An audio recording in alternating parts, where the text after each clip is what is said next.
നിങ്ങൾ കല്ലാങ്കിയിൽ പോയിട്ടുണ്ടോ? ഞാൻ പോയ കഥ പറയണം എന്ന് വിചാരിച്ചെടുത്ത വീഡിയോസൊന്നും അല്ല ഇത്.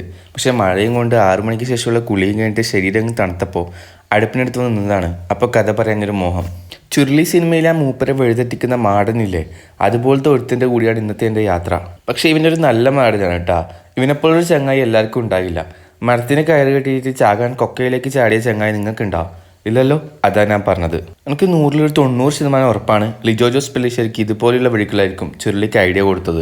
ഓൻ്റെ സംസാരം കേട്ടിരുന്നിട്ട് വഴി തെറ്റിയോ എന്ന് ആലോചിക്കാൻ പോലും എനിക്ക് സമയം കിട്ടിയില്ല. ബൈ ദ വേ, ഇതാണ് കല്ലാങ്കി, മേഘങ്ങളുടെ നടുക്കുള്ളൊരു സ്ഥലം. എന്നെ ഇന്നലെ രാത്രി 12 മണിക്ക് ഞെട്ടിയുണർത്തിയ സ്വപ്നം ഇന്ന് രാവിലെ സത്യമായോ എന്നവരെ എനിക്ക് തോന്നിപ്പോയി. സ്വപ്നത്തിലൊരു നെഗറ്റീവ് ഫോഴ്സ് എൻ്റെ വലത്തേ കൈയിലെ നരമ്പ് പിടിച്ചു വലിച്ചൊരു കിണറിലേക്ക് അടുപ്പിക്കുന്ന പോലെയായിരുന്നു. അവൻ പറഞ്ഞു തന്ന അത്ഭുത ശക്തികളുടെ കഥകളും ആ കാലാവസ്ഥയും എന്നെ വേർത്തിന് ലോകത്തിലെത്തിച്ചു. കമലാ സുരയ്യ അന്നൊരു ഇമാജിനറി ലൈഫ് വേണമെന്ന് എഴുതിയിട്ടുണ്ടായിരുന്നു. അവർ ഉദ്ദേശിച്ചത് ഇന്നാണ് എനിക്ക് മനസ്സിലായത്. സ്വപ്നത്തിൽ എന്നെ അത് വലിക്കുന്നത് പോലെ ഈ സ്ഥലങ്ങളും എന്നെ ഇങ്ങോട്ട് വലിച്ചു കൊണ്ടുവരുന്നു. പല പ്രാവശ്യമായിട്ട് അപ്രതീക്ഷിതമായി ഈ വഴികളിലൂടെ ഞാൻ കടന്നു പോവാറുണ്ട്. മടങ്ങുമ്പോൾ ഇവൻ്റെ കഥകൾ വീണ്ടും തുടർന്നു. വീട്ടിലെത്തി ഒന്ന് കാല് കഴിയപ്പോഴാണ് ഞാൻ എൻ്റെ റിയാലിറ്റിയിലേക്ക് തിരിച്ചു വന്നത്.